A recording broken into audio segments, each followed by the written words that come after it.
Hello and welcome back to Let's Play Disco Elysium with me, Bring It On. Now let's talk to some kids. Start with this guy right here. The scruffy-haired little boy kicks a stone. He can't be more than 5 years old. Oh, they're Lillian's kids.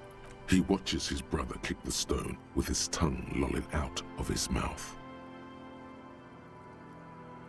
I don't think he voiced this. The other one looks indistinguishable from him. Kids, have you seen any bad people around? What bad people? One of the twins looks up, his mouth slightly open. I don't think questioning 4-year-olds without their parents present is going to crack the case. Says the lieutenant. You must be Lillian's twins. This one doesn't say anything, kicking the concrete with his worn-out sneaker. Lily's our mum. Explains the other one, tongue still lolling out of his mouth. I already said that. The stone kicker laughs suddenly. His head is too large for his shoulders. The other one laughs as well. Wow, so intellectually stimulating. The stone kicking isn't even of very high caliber. Anyone can do that. You guys look identical. The stone kicking one becomes frantic all of a sudden, as if that's something to be scared of. The obvious fact that you just stated. He looks just like me. The other one says, yeah, I said that. The boy doesn't answer. His brother throws another rock. Both of their hair is covered in some kind of dirt. The rock kicker was just being shy, but now he's enthusiastic again. You're bad with kids. Lieutenant remarks with evident glee. And what are you, Kid Master General? Maybe I am. Now, how about some actual police work? We are not getting anything here. He grins. Alright, bye kids. Take care. The scruffy head. Okay. Well, there's a kid in here as well. We'll go talk to Lillian and see if there's anything to say about having met her kids. And we need to ask her about Ruby as well.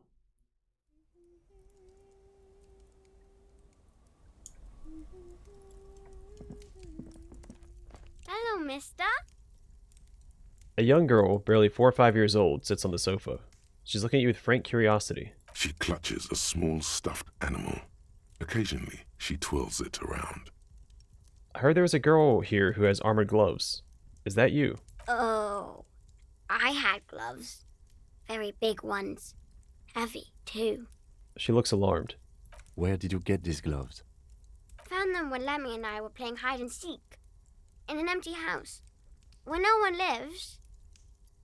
I think someone hid them there. She doesn't want you to think she stole them. And where are the gloves now? I hid them. The twins were going to take them. They're stupid. She pouts.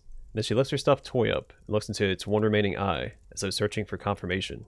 We are going to need those gloves. It's for important police business. He enunciates the last 2 words carefully. Oh. She doesn't seem to understand. The lieutenant's tone has conveyed to her the important part. They're in my sandcastle. Behind our house. Under the sand. You can break the castle. It's not very good. She points somewhere outside. Do you know anyone named Ruby? Ruby. Ruby. Suddenly the girl gets all serious and leans in, as if she's about to tell you a secret. My mom tells me I'm a big girl. But she doesn't know that I can't say Earl. Or sometimes I can. But then,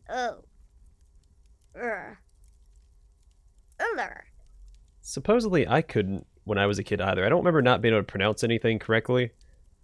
But when I was in elementary school, they took me to a room elsewhere and had me do these speech exercises where I had to put my tongue on top of my mouth and pronounce R and L. And I don't... Even my parents said I never had trouble pronouncing anything, so I don't know why I had to go through that. But it wasn't everybody in the class either, it was just me and a couple other kids. So, yeah. Kids. Lieutenant shakes his head. Are you Lillian's daughter? Yes, I am. Little Lily. You know my mom? She gazes at you with her big eyes. Yes. We met earlier. That's nice. My mom is great. She's never angry or anything. She nods.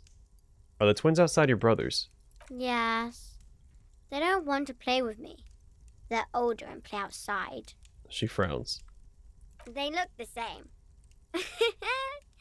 Sometimes I can't tell them apart. They look identical, right?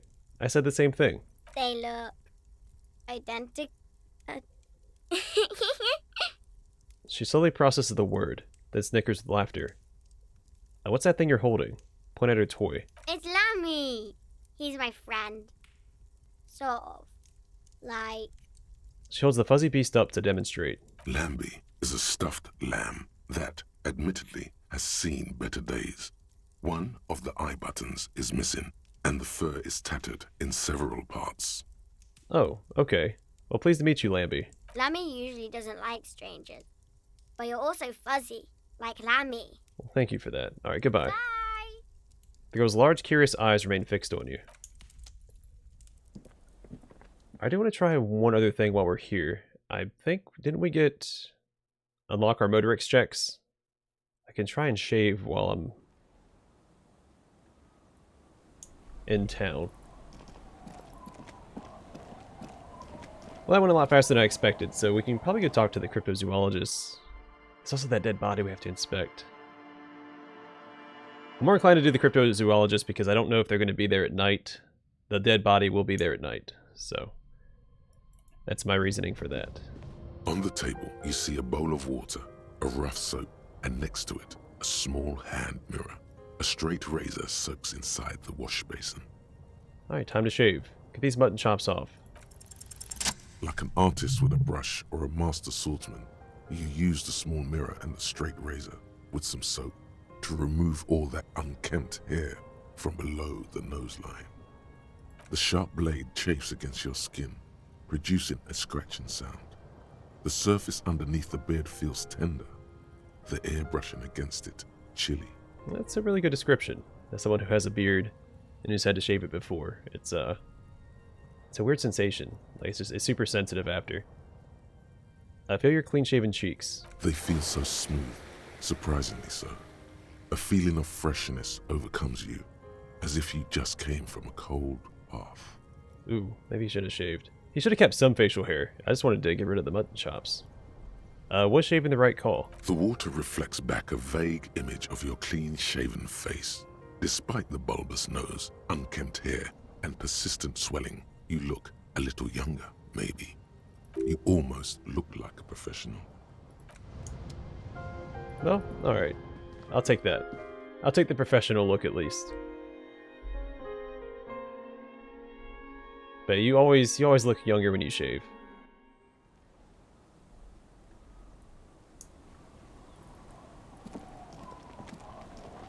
Our tenant, the policeman. I hope the waves don't keep you up at night. What can I help you with? Have you seen a red-haired woman named Ruby around the coast? Nay, I haven't seen anyone lately. Okay, but do you know who I'm talking about? This is my little cinder block town. I know what goes on around here. She nods with a wrinkled smile. She's being evasive. She knows something. I figured. There was a murder in Martinez. She might be a suspect. We would appreciate your help. He points east. Would you now? I know how this world works, and it doesn't work when people tell on each other. She turns to him. You know something. We're here to help. Aye, that you are, Dark Omen. Help yourselves and your organization. Help the storm clouds gather on the horizon. She shakes her head. I see. You know something. We've decided not to tell us. There's not much to tell. People come and go. Now, was there something else? I see, ma'am. I hope you don't mind if we look around anyway. Lieutenant turns to you. You should look around your shack.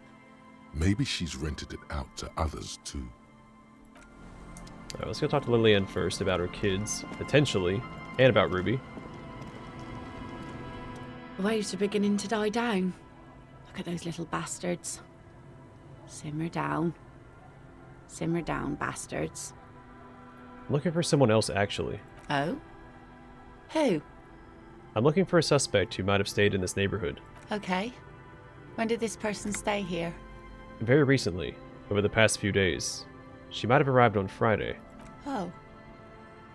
I've been out on the sea for most of the past week. The weather's been good for fishing, so I usually start at 4 in the morning. She looks slightly disappointed. Really? Yes, that's the optimal time. Got to make the most of the calm.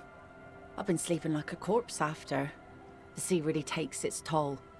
Now I'm just waiting for the wind to settle to get out there again. Sorry I couldn't help you out. Maybe I can help you find someone else. A faint smile runs across her face. Well, how can I... Alright, what did we get? Alright, so we can look inside of our shack. I'm not going to pursue Ruby too much right now. I want to knock out some other stuff. I assume I can pursue Ruby at night. The washerwoman doesn't go anywhere, so I think that's it. An indication that this quest stuff can be done at night as well. As you look at the floorboards in this corner of the shack, it's clear one of them isn't quite level with the others. The edge of a floorboard next to it looks scratched. Move the board aside. Hollow space underneath the floorboards is dark and damp. You can barely make out the mixture of sand and sawdust below. What's in here? Nothing particular catches your eye. Looks like more reeds. There might be something hidden inside the sand, though. Something bad. Someone's night thoughts. A last resort. A bad idea. Search through the sand and sawdust. You stick your hand in and start combing through the sand. Dry, not like outside. Fine dust. And then something hard wrapped in paper. What is it? A small cylindrical object. You pull it out. A bullet. A 9mm bullet, to be exact. Fit for all muzzle loaders of that caliber. This bullet isn't for a breech loader like the murder weapon. The floorboard isn't interested. Maybe the washerwoman is. You have enough to confront her with. It's extra ammunition. She's locked and loaded, ready to fight some cops. Holding the bullet, you get the feeling this isn't ammunition against you. It's for herself. Alright, let's confront the washerwoman. See what she has to say about the bullet that I found. I don't think she would know anything about that in particular anyway.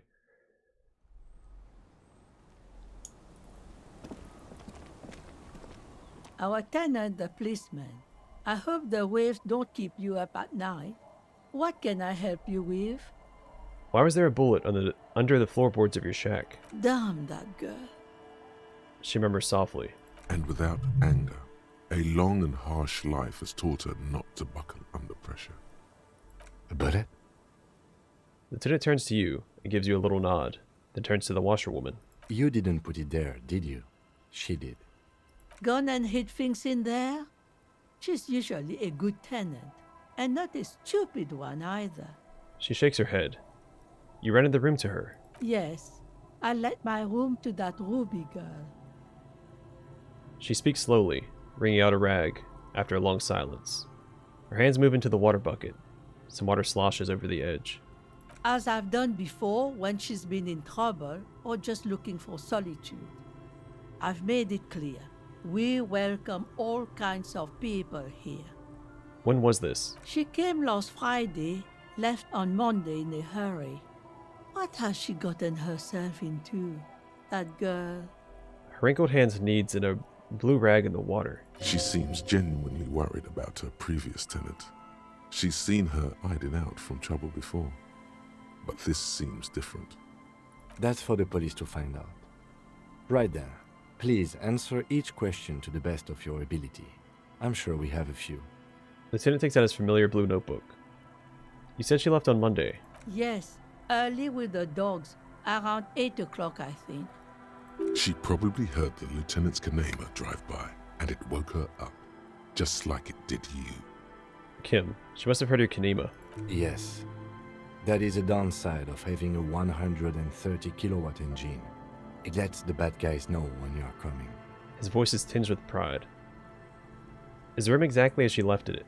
I cleaned it, like I always do. Was there anything else there? No, The truth sire. What is she like, Ruby? She's good company. Knows how to talk to an old woman. At my age, you don't get a lot of quality conversation. So I really appreciate that about her. She rubs her cold hands together. Did she talk to you much during her last stay? No, she was mostly silent this time. Kept to herself. What do you mean? She tried not to let it show, but I could tell she hadn't come to fish. Usually she likes to cast a few lines, but this time she mostly stayed in her room. Why do you think she left the bullet there? How would I know? She's a gruff one, but not violent.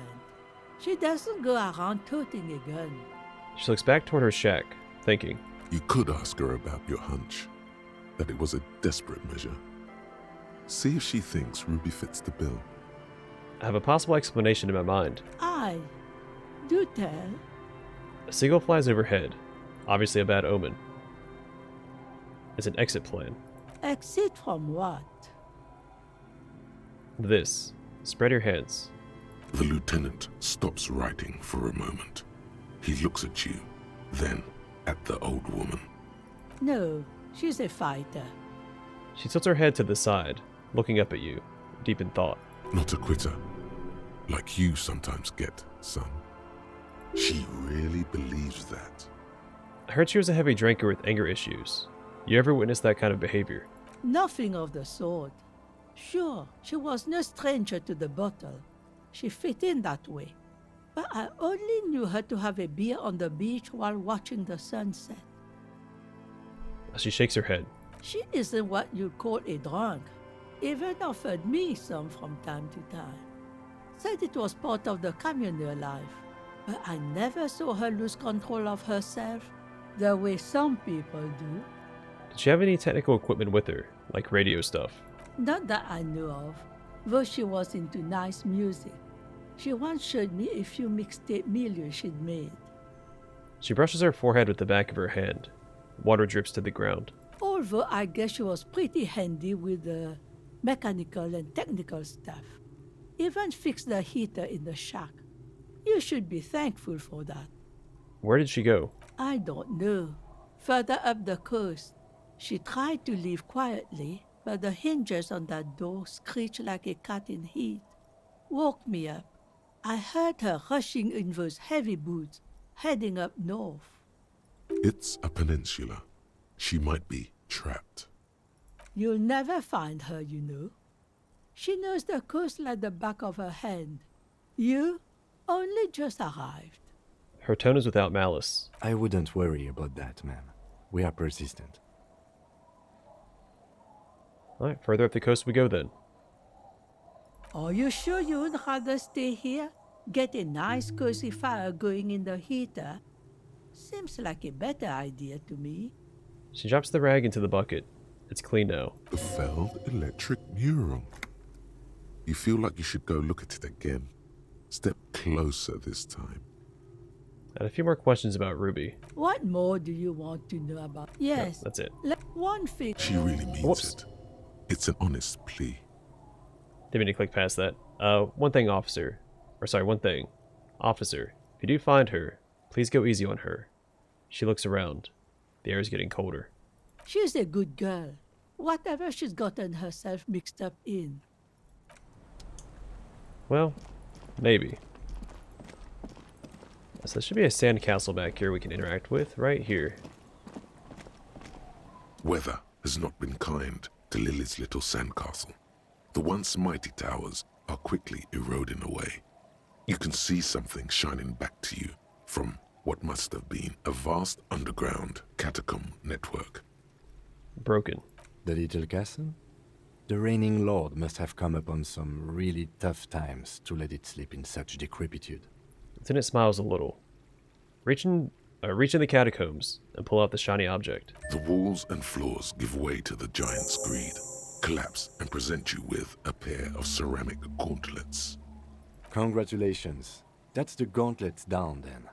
We're doing good on the armor collection front. That's 2 out of 4. And I can wear it. Fairweather T500 gauntlets. Clenching and unclenching your fists has never been so fun. The tiny ceramic plates make a lovely clicking sound when your fingers move.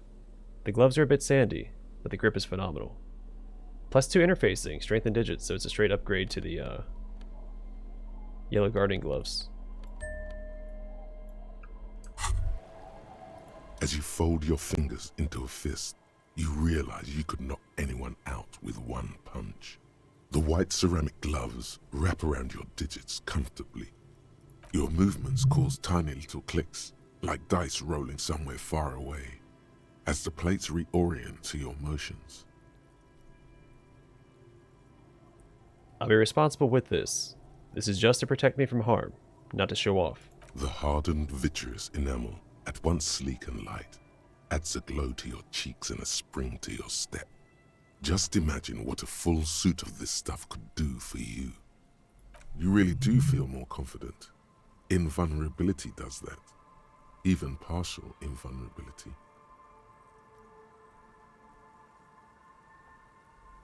Yeah, 1 down. 2 pieces to go. Here I come. 2? Are you sure you're correct there? There was a helmet too. 3 pieces more like. You were ambitious. Well, I gave up the boots when Kim took the body up to the precinct, so yeah, I want the full suit. It may be a while before you have all the pieces. In the meantime, you should analyze the armor. Figure out its vulnerabilities. Vulnerabilities. Remember, this is a highly specialized kinetic redistributor meant to stop bullets. Wear it. Observe its properties. See if there's a weakness in the design. For the day you have to fight someone covered in the same material. Fairweather T500. It really hurts to punch this armor. A sword wouldn't leave even a scratch. A bullet would bounce right off. Still, there must be some flaw in it that would allow you to stand your ground against this dangerous enemy technology.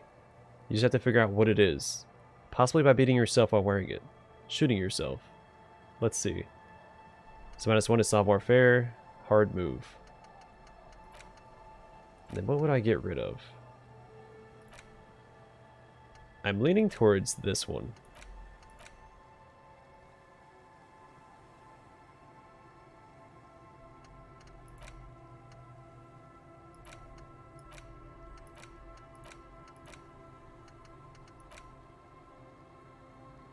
I'm not sure what this one gives me yet. I think I'm going to get rid of this. Sorry, Arno Van Eyck.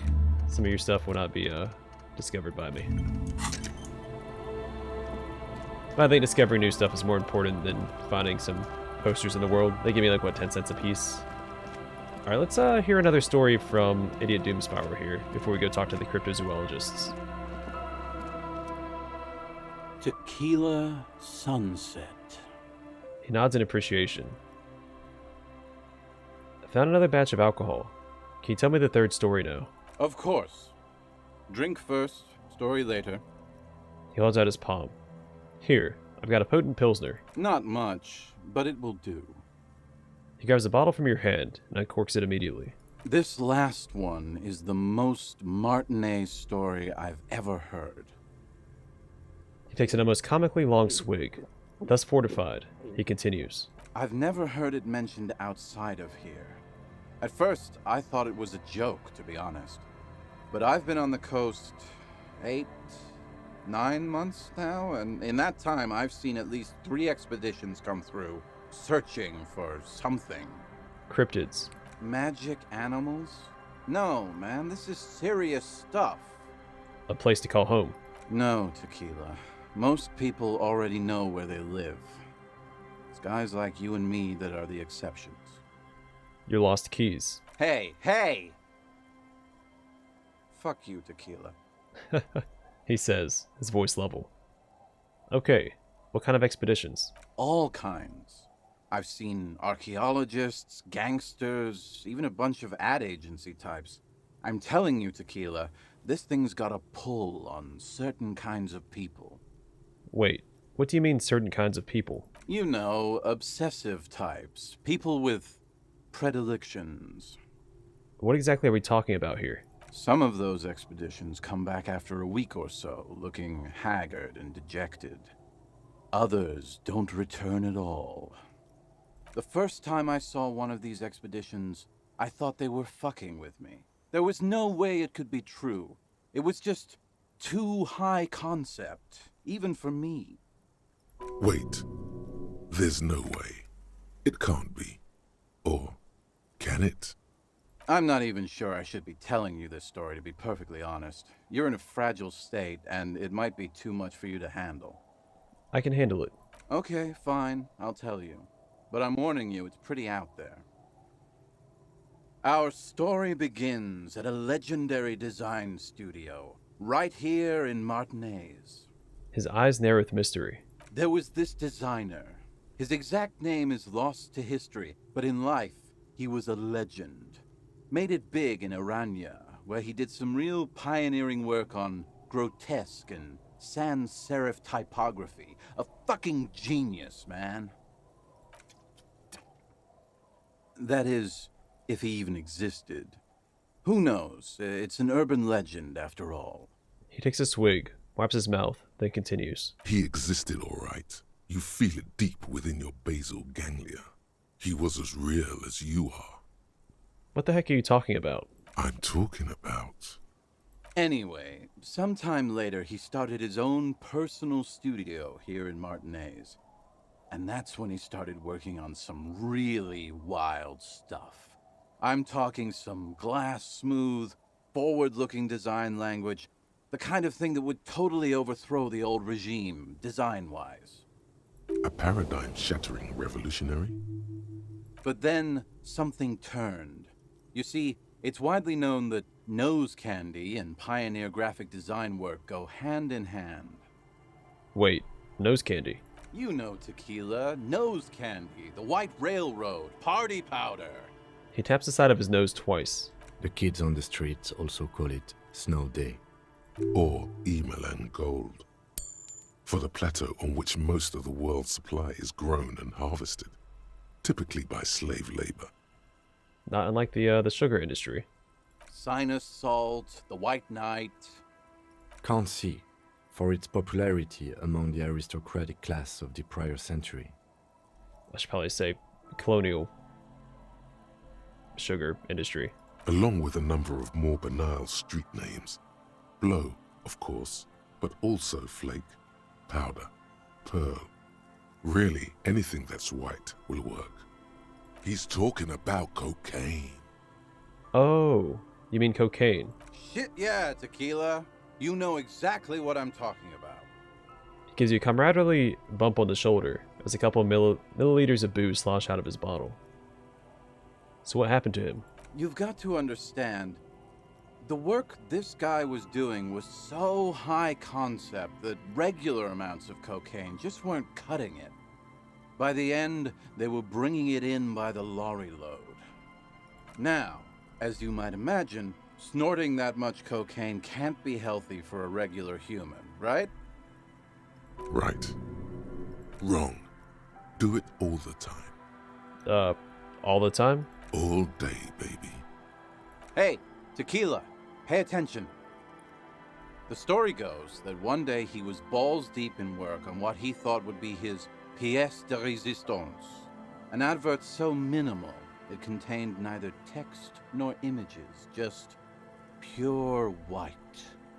Apparently the idea was too high concept even for this genius. He dropped dead right at his desk before he could finish. His last words are recorded to have been, "It's as white as a blizzard of cocaine." Yeah, what a loss for the world of design. I know, tequila. I know. He takes a swig, considers pouring some of it out for this lost genius, then thinks better of it. But the story doesn't end there. Supposedly, when they performed the autopsy, the coroner discovered nearly a quarter kilo of coke jammed into his nasal cavity. That's almost certainly anatomically impossible. Wrong again, nerd. Where there's a will, there's a way. That's right. 250 grams of blow had accumulated in there over the years. We're talking high-grade Saramaritsian pure. Not that cut-rate shit your grandma does. Hey, get my grandma out of this. You don't know what sort of cocaine she does. There are those who believe the designer was buried with this quarter key of nose candy still lodged in his sinuses. That's what those expeditions are looking for. The cocaine skull. The cocaine skull. The cocaine skull. And why do people think the skull is here, in Martinez? Here's the kicker. This designer, this lead designer of a world-famous design studio, was born in Martinez. A local boy, Martin Martinez. Hey, that's what the smoker introduced himself as. That's why he brought his studio here, back to where it all began. And that's why they buried him here, too. Perhaps right under Ab's pipe there. He points to the pipe. Or probably further down the coast, or in some yard in Martinez proper. A hidden mausoleum, no one knows exactly. No, my grandma always told me his grave lay somewhere on the islets on the bay. This is ludicrous and physically impossible. Sinuses can contain that amount of anything. Lieutenant turns to you. Now, detective. Always the skeptic. My only question is, where does one get a shovel?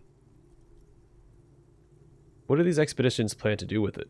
The archaeologists say they want to put it in a museum, the gangsters say they want to sell it on the black market, and the ad agency guys say they're seeking inspiration. Bullshit. They just want to snort it. But you could beat them to it, Harry. You could snort the magic skull cocaine instead. I'm pretty sure they all just want to snort it, though. And why wouldn't they, eh? Sounds like right strong stuff.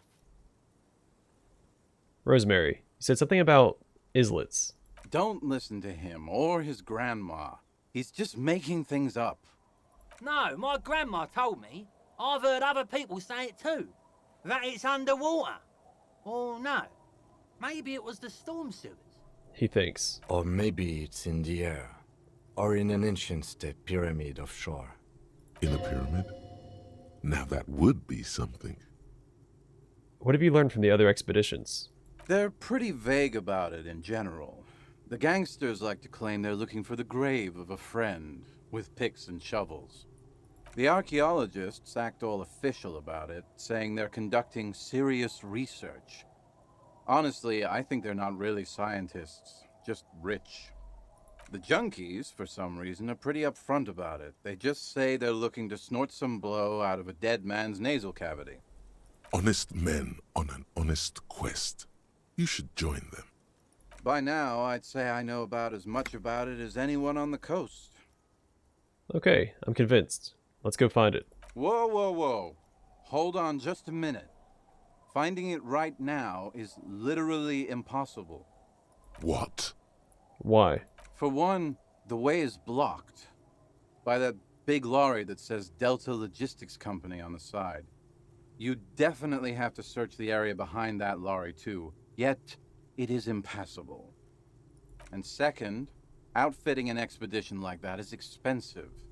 It'd have to be a big production to do the cocaine skull justice. You need new gear, people who know what they're doing, all kinds of provisions. It's just not feasible within the economic and temporal frame of our current setup. Matter of fact, unless a bunch of money just falls out of the sky, we might never know what's up with that skull. I have to agree. We barely have what we need to solve the case we've got now. We can't afford to run around chasing after quasi-mythical pieces of drug paraphernalia. Besides, it would look extremely bad for the RCM to be caught up in something that has the word cocaine writ large on it. The PR is tricky on this. Well, we're getting it off the streets. Putting it somewhere safe. Oh darn. That's too bad. Wait. Maybe there's another way. Maybe up around the coast? Don't give up now. Yeah, well, that's the reality situation for you. Who knows, though? Maybe someday we'll get our chance. Have you seen a red-haired woman named Ruby around here lately? Can't really remember seeing any women after losing my keys. It's a touchy topic. He hasn't got laid in ages. He really has no idea who this Ruby is, sire. The tale. There are Alright, so I didn't actually want to listen to this again. I just wanted to get it off. Our hero, what she doesn't know, a head rumored to be searching for his. Yes. Good. Fuck, Rose. What? I've read the case file, Oh. but please, go on. Alright, so Kim has input. We didn't have him with us last time we talked to him. This wouldn't be the Pont Delgado case, would it? Right. The wind. I'm gonna skip ahead, but only listen to Kim's lines. The women are. Don't turn around. When but there is. Ula makes her body his. Word on. Gave her. That part, at least more or less, corresponds to the case file. See? Told you. Anyway, that's the story. No one. He won't, though, because it's just a stupid legend. Lieutenant smirks. Aye. I saw him one night when I was right shit-faced. Are there any more stories you can tell? Not that I can think of, currently. I guess that makes sense. You have been drinking a lot. That might be the case. Yes. Alright, be seeing you. Don't call. Don't call her. The drunk man speaks in his sleep. Drool dribbles from the left side of his mouth and down his jacket lapel. Hey, wake up. There's no waking him from his stupor. His mind is elsewhere. The legend. Alright, that's it.